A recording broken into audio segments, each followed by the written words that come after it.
भारत के प्रधानमंत्री सीरीज में आपका स्वागत है। आज हम चर्चा करेंगे भारत के प्रथम प्रधानमंत्री पंडित जवाहरलाल नेहरू के बारे में। ये सीरीज इसलिए चलाई जा रही है क्योंकि भारत में लोकसभा चुनाव है और उसी को ध्यान में रखते हुए हम ये चाहते हैं कि आप जानें कि भारत में कब और कितने प्रधानमंत्री बने हैं और किस प्रकार से उन्होंने देश को नई ऊंचाइयां दी हैं, और उनके साथ जुड़े विवादों को भी हम जानने की कोशिश करेंगे, जिससे आपको पता चल सके कि आपके देश को आगे बढ़ाने में कितने लोगों का हाथ है। वैसे तो हम बता दें कि आज़ाद भारत में प्रधानमंत्री का पद सबसे ताकतवर माना जाता है और इसका रुतबा देश में सबसे बड़ा होता है। भले ही भारत में सर्वा प्रधानमंत्री की जगह राष्ट्रपति को माना जाता है, लेकिन सबसे ताकतवर और सबसे बड़ा एक तरह से अगर देश की सारी व्यवस्थाओं की बात करें तो प्रधानमंत्री के ही हाथों में होती है, क्योंकि प्रधानमंत्री की सलाह पर राष्ट्रपति कार्य करते हैं। पिछले 77 सालों में प्रधानमंत्री की कुर्सी तक पहुंचने का सपना भारत के तमाम लोगों ने देखा, तमाम पार्टियों ने देखा, लेकिन इस पर बैठने का मौका सिर्फ अभी तक 14 लोगों को प्राप्त हुआ है। किसी को जनता का अपार समर्थन मिला तो किसी को इसके लिए तिकड़म करनी पड़े, और किसी ने भाग्य भरोसे भी प्राप्त कर ली कुर्सी। तिकड़म वही हो जाएगा जो भाग्य भरोसे हो जाएगा। बात करते हैं 15 अगस्त 1947 से पहले ही लोगों को पता चल चुका था कि अब भारत आज़ाद हो जाएगा, क्योंकि सारे कार्यक्रम बनने शुरू हो चुके थे। भारत की संवैधानिक प्रक्रियाओं के लिए चर्चा तेज हो चुकी थी और सारी व्यवस्थाएं धीरे धीरे भारत के अनुरूप होते हुए दिखाई दे रही थी। भारत की आज़ादी अब ज़्यादा दूर नहीं है, लोगों को दिखाई पड़ रही थी, और जिनको भारत को अपने हाथ में या भारत की सत्ता को अपने हाथ में लेना था वो भी अपनी तैयारियां कर चुके थे, और जिनको भारत से अलग करके एक नया राष्ट्र बनाना है वो भी तैयारियां कर चुके थे। जैसा कि हम बात कर रहे हैं जिन्ना की, जिसने पाकिस्तान नामक एक देश बनाने के लिए जिद पकड़ ली और भारत के टुकड़े करवा दिए। वही पाकिस्तान से टुकड़े होकर बांग्लादेश बनता है, और अब भारत सरकार उसी 1947 में जो छूट चुके भारत के लोग, यानी कि भारत की जो हिंदू मुस्लिम हैं, उनमें जो उस समय मतभेद हुआ करते थे, उनमें से अब जो हिंदू अल्पसंख्यक वहाँ पर छूट चुके थे उनको वापस लाने के लिए CAA जैसे कानून लेकर आई है। तो इस प्रकार से भारत अपने लोगों को फिर से वापस बुलाने का कार्य कर रही है। 1947 से पहले लोगों को जानकारी हो चुकी थी कि भारत आज़ाद होगा, तो ये भी तय था कि कांग्रेस अध्यक्ष भारत के पहले अंतरिम प्रधानमंत्री बनेंगे, क्योंकि 1946 के सेंट्रल असेंबली चुनाव में कांग्रेस को बहुमत मिला था। 1940 रामगढ़ अधिवेशन के बाद लगातार 6 सालों से मौलाना अबुल कलाम ही कांग्रेस के अध्यक्ष चुने जा रहे थे। कांग्रेस प्रेसिडेंट के चुनाव की घोषणा हुई तो अबुल कलाम फिर से चुनाव लड़ना चाहते थे, लेकिन तब देश के जाने माने क्रांतिकारी अगर कहा जाए तो गांधी जी ने नेहरू के हाथ में कांग्रेस की कमान देने का मन बना लिया, क्योंकि गांधी जी को पता था कि देश की आज़ादी होने वाली है और जो अध्यक्ष रहेगा वही बनेगा भारत का प्रधानमंत्री। लेकिन इसमें भी ट्विस्ट आता है, आगे आप जानकर हैरान हो जाएंगे। 20 अप्रैल 1946 को उन्होंने मौलाना को पत्र लिखकर कहा कि वे एक स्टेटमेंट जारी करें कि अब वह अध्यक्ष नहीं बने रहेंगे। आप देख सकते हैं ना कि महात्मा गांधी का प्रभुत्व इतना था, जिसको जो कह देते थे उसको वो करना पड़ता था। गांधी ने साफ कर दिया था कि अगर इस बार मुझसे राय मांगी गई तो मैं जवाहरलाल नेहरू को पसंद करूंगा। इससे कई कारण हैं जिनका जिक्र मैं नहीं करना चाहता, ऐसा उन्होंने अपने पत्र में लिखा था। उस वक्त कांग्रेस महासचिव रहे आचार्य JB कृपलानी अपनी किताब Gandhi his life and thoughts में लिखते हैं कि कांग्रेस वर्किंग कमेटी की बैठक 11 दिसंबर 1945 को हुई थी, जिसे आगे बढ़ाकर 19 अप्रैल 1946 कर दिया गया। यानी कि जो बैठक 1945 में होनी थी वो बैठक 1946 में हुई, और इसी दिन कांग्रेस अध्यक्ष का चुनाव होना था। परंपरा के मुताबिक जो नियम कानून थे उसके हिसाब से प्रांत की 15 कांग्रेस कमेटियां ही अध्यक्ष के नाम का प्रस्ताव रखती थी। इनमें से 12 कमेटियों ने सरदार वल्लभ भाई पटेल का नाम प्रस्तावित किया था। ये सरदार वल्लभ भाई पटेल वही हैं जिनके नाम पर गुजरात में सबसे बड़ा स्टैचू ऑफ यूनिटी बनाया गया है। ठीक है, किसी भी कमेटी ने जवाहरलाल नेहरू का जिक्र नहीं किया गया था, यानी कि कोई भी कमेटी पंडित जवाहरलाल नेहरू का नाम लिया ही नहीं था। JB कृपलानी ने अपनी किताब में लिखा है कि मैंने कमेटी के फैसले के बाद सरकार पटेल के नाम वाले प्रस्ताव का पर्चा गांधी जी के सामने पेश करती है। गांधी जी ने इसे देखा तो नेहरू का नाम इसमें दिखाई ही नहीं पड़ा, दूर दूर तक नहीं दिखाई पड़ा। फिर से उन्होंने पढ़ा और फिर से उन्होंने पढ़ा। जब कई बार उन्होंने पर्चे को पढ़ा तो उन्हें पता चल चुका था कि इसमें कमेटियों ने नेहरू का नाम ही नहीं सुझाया है। फिर क्या था, गांधी जी की नाराजगी सामने आती है। कृपलानी गांधी जी के साथ लंबे समय से काम कर चुके थे। वे गांधी जी की आंखों से समझ जाते थे कि वे चाहते क्या हैं। कृपलानी ने नया प्रस्ताव तैयार कराया। इसमें पटेल के अलावा नेहरू को भी कांग्रेस का अध्यक्ष बनाए जाने का प्रस्ताव था। इस बार आंखें चमचमाई और उनके दुलारे को इसमें शामिल किया गया था, जिससे गांधी जी को अच्छा लगा। इस पर सबने दस्तखत किए। सब जानते थे कि मन से गांधी नेहरू को ही अध्यक्ष और प्रधानमंत्री देखना चाहते हैं। अब भी मैदान में सरदार पटेल थे और उनके सामने नेहरू का जीतना बेहद मुश्किल था, क्योंकि प्रभावशाली व्यक्तित्व में अगर देखा जाए तो नेहरू से ज़्यादा प्रभावशाली उस समय सरदार पटेल थे लोगों के बीच में। कांग्रेस महासचिव कृपलानी ने गांधी जी की मर्जी के अनुसार सरदार पटेल के नाम वापसी का एक पत्र बनाया। पटेल ने इस पत्र पर दस्तखत करने से मना कर दिया। एक तरह से पटेल ने नेहरू का विरोध किया था। वो पत्र गांधी के पास पहुंचा तो उसमें पटेल के दस्तखत नहीं थे। उन्होंने पटेल के पास वापस वो पत्र पहुंचाया। इस बार पटेल समझ गए कि गांधी जी अब अड़ चुके हैं और उन्हें सिर्फ और सिर्फ नेहरू ही चाहिए। उन्होंने उस पर दस्तखत कर दिए, क्योंकि गांधी जी से कोई बैर नहीं लेना चाहता था, न ही उनका अपमान करना चाहता था। नेहरू को निर्विरोध कांग्रेस का अध्यक्ष चुन लिया गया और इस तरह आज़ाद भारत को पहला अंतरिम प्रधानमंत्री मिल चुका था।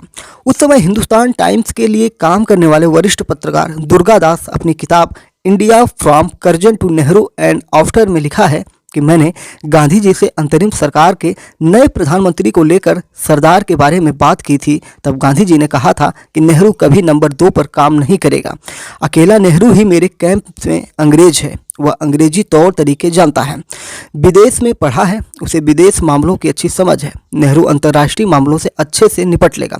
पटेल अच्छे को अच्छा कहते हैं और बुरे को बुरा कहते हैं। पटेल देश को अच्छे से चला सकते हैं। ये दोनों देश चलाने वाली बैलगाड़ी के 2 बैल होंगे। यानी कि गांधी जी अपने जो विचार उनके से अनुभव था, क्योंकि वो विदेशों में एक तरह से श्वेत अश्वेत की लड़ाई भी लड़कर आए थे और उन्हें पता था कि दुनिया के देशों से कैसे निपटना है और कैसे व्यक्तित्व की ज़रूरत है। तो नेहरू को उन्होंने इस व्यक्तित्व को चुना कि देश आज़ाद हो रहा है तो आज़ादी के बाद दुनिया की आंखें भारत पर केंद्रित रहेंगी और इस दृष्टि से एक ऐसा प्रधानमंत्री चाहिए जो दुनिया को संभाल सके। तो इस हिसाब से इनकी समझ में जवाहरलाल नेहरू बेहतर साबित हुए और पटेल को जानते थे कि ये बेहतरीन शासन प्रशासन चलाएंगे, लेकिन वो सिर्फ देश के लिए हैं। कहीं ना कहीं उनका ये जो विचार था वो देश के हित में ही रहा होगा। दुर्गादास लिखते हैं, मैंने एक बार डॉक्टर राजेंद्र प्रसाद से इस बारे में चर्चा की थी तो उन्होंने कहा था कि गांधी जी ने एक बार फिर से ग्लैमरस के लिए अपने भरोसेमंद लेफ्टिनेंट का बलिदान कर दिया है। इस पर बहुत सारी रिपोर्टें आई, बहुत सारे लोगों ने अपने विचार दिए। इस पर वरिष्ठ पत्रकार रशीद किदवई कहते हैं, नेहरू एक विजनरी नेता थे। जब उनके हाथ में देश आया तो सब कुछ नया था। उन्हें ही परिस्थितियों और लोगों के साथ मिलकर देश गढ़ना था। गांधी जी जानते थे कि वल्लभ भाई पटेल बूढ़े हो चले हैं, देश को नई उम्र का नेता चाहिए। नेहरू नई उम्र के होने के साथ पढ़े लिखे थे। आज़ादी के बाद हम वो भारत थे जिसके नेताओं को पूरी दुनिया के साथ एक जाजम पर बैठकर अपने तौर तरीके से आगे बढ़ाना था। कुछ साल बाद ही पटेल का निधन भी हो गया। इससे ये सिद्ध होता है कि गांधी जी का फैसला सही था, पर आलोचना करने वाले आज भी गांधी जी को इस चीज़ को लेकर कोसते रहते हैं कि गांधी जी ने नेहरू को प्रधानमंत्री बनाने के लिए पटेल जी को दरकिनार किया। आइए अब हम जानते हैं प्रधानमंत्री जवाहरलाल नेहरू जो भारत के पहले प्रधानमंत्री थे उनके बारे में। आपको पता ही होगा कि पंडित जवाहरलाल नेहरू का जन्म उत्तर प्रदेश के इलाहाबाद, जो वर्तमान में प्रयागराज नाम से प्रसिद्ध है और जिसका पूर्व नाम इलाहाबाद था, वो 1889 में 14 नवंबर को इनका जन्म हुआ था। 1907 में ट्रिनिटी कॉलेज कैम्ब्रिज में इन्होंने पढ़ाई की थी और 1912 में भारत लौटे और इलाहाबाद हाई कोर्ट में अपनी वकालत शुरू कर दी थी। 1916 में 8 फरवरी को कमला कौल से इनकी शादी हो जाती है और साथ ही साथ 19 नवंबर 1917 को इंदिरा गांधी जी का जन्म होता है। 1920 में असहयोग आंदोलन में शामिल होते हैं कौन? पंडित जवाहरलाल नेहरू। फिर 1930 में नमक सत्याग्रह आंदोलन में भाग लिया और वहां पर इनकी गिरफ्तारी हो जाती है। 23 अप्रैल 1936 तो 23 अप्रैल 1936 को भारतीय राष्ट्रीय कांग्रेस के लखनऊ अधिवेशन की अध्यक्षता इनके द्वारा की जाती है। ये अध्यक्ष बन जाते हैं। 1946 में भारतीय राष्ट्रीय कांग्रेस का अध्यक्ष पद इन्हें फिर मिलता है और इसी समय प्रधानमंत्री पद के लिए भी इन्हें चुन लिया जाता है। 1952 के पहले आम चुनाव के बाद मई में नई सरकार बन जाती है। 1954 में चाउ एन लाई ने भारत का दौरा किया। नेहरू ने हिंदी चीनी भाई भाई का नारा दिया। 1957 में दूसरे आम चुनाव के बाद अप्रैल में नई सरकार बन जाती है और तीसरे आम चुनाव 1962 के बाद अप्रैल में नई सरकार बनी और चीन ने भारत पर हमला कर दिया और 27 मई को नई दिल्ली में 1964 में प्रधानमंत्री नेहरू का निधन हो चुका था। जवाहरलाल नेहरू के बारे में अब हम डिटेल में और भी चर्चा करेंगे, क्योंकि जवाहरलाल नेहरू ने 14 अगस्त 1947 की आधी रात को अपना फेमस ट्रिस्ट विद डेनिस्टी का भाषण दिया था। 16 साल 286 दिन तक पीएम रहे और पद पर रहते हुए ही इनका निधन हुआ था और उनके कार्यकाल और जिंदगी के बहुत सारे किस्से देश दुनिया में प्रचलित हैं। उनके बारे में आपको जानना जरूरी है, क्योंकि हम चर्चा कर रहे हैं देश के प्रधानमंत्रियों की और उनके बारे में, तो उनके बारे में आपको डिटेल में बताएगा कौन, एमपीएस हिंदी। तो चलिए, चैनल पर नए हैं तो चैनल को सब्सक्राइब करके डेली करंट अफेयर्स और न्यूज एनालिसिस के लिए हमारे साथ जुड़ सकते हैं। तो चैनल को सब्सक्राइब जरूर करिए। जवाहरलाल नेहरू कैम्ब्रिज से वकालत की पढ़ाई करके भारत लौटे। कुछ दिनों तक इलाहाबाद हाई कोर्ट में इन्होंने वकालत की, लेकिन फिर ये पेशा छोड़कर गांधी जी के साथ आज़ादी की लड़ाई में कूद पड़ते हैं। उनके पास कोई इनकम नहीं थी। पिता मोतीलाल नेहरू हर महीने उन्हें पैसे दिया करते थे। इसी दौरान दोनों में किसी मुद्दे पर मनमुटाव हो गया। नेहरू के सामने जेब खर्च का संकट पैदा हो गया। उर्दू के मशहूर शायर फिराक गोरखपुरी उन दिनों कांग्रेस ऑफिस आनंद भवन में जवाहरलाल नेहरू के साथ काम करते थे। आपको बता दें कि आनंद भवन प्रयागराज में ही है और जिसे बताया जाता है कि ये नेहरू जी के पिताजी का ही घर हुआ करता था, जिसे बाद में इन्होंने दान कर दिया था। फिराक गोरखपुरी ने अपने एक संस्मरण में लिखा है कि एक बार गांधी जी ने नेहरू को खत लिखा था, जिसे मैंने चोरी से पढ़ लिया था। 15 सितंबर 1924 का यह पत्र जवाहरलाल नेहरू की किताब कुछ पुरानी चिट्ठियां में प्रकाशित भी हुआ था। इसमें गांधी जी ने जवाहरलाल नेहरू को लिखा था कि मैं जानता हूं तुम इन चीज़ों का बहुत बहादुरी से मुकाबला करोगे। अभी तो पिताजी यानी कि मोतीलाल नेहरू चिढ़े हुए हैं, तुमसे नाराज हैं। मैं नहीं चाहता कि तुम या मैं उनकी झुंझलाहट बढ़ाने का जरा भी मौका दें। संभव हो तो उनसे बात करो और अपने मामले को सुलझाओ। क्या तुम्हारे लिए कुछ रुपए का बंदोबस्त करूं? तुम कुछ कमाई का काम हाथ में ले लो। कुछ समाचार पत्रों के संवाददाता बनोगे या अध्यापकी करोगे, ये तुम्हारी मर्जी होने वाली है। सुभाष कश्यप ने अपनी किताब Jawaharlal Nehru his life work and legacy में ब्रिटेन के प्रधानमंत्री सर विंस्टन चर्चिल और नेहरू की मुलाकात के बारे में लिखा है। ये वो दौर था जब देश आज़ाद हो चुका था और नेहरू प्रधानमंत्री बन चुके थे। विंस्टन चर्चिल नेहरू के आलोचक थे। आलोचक क्या, एक तरह से दुश्मन थे। 1950 में दोनों पहली बार मिलते हैं और दिल खोलकर एक दूसरे से बात करते हैं। चर्चिल ने गुलामी याद कराते हुए नेहरू से पूछा कि तुम कितने दिन ब्रिटिश जेलों में सड़ते रहे। एक तरह से कटाक्ष किया और मजाक उड़ाया। नेहरू ने कहा 10 साल तक। चर्चिल ने कहा तब तो तुम्हारे दिल में हमारे लिए बहुत सारी नफरत और कड़वाहट भरी होगी। तुम्हें दिल से हमसे नफरत करनी चाहिए।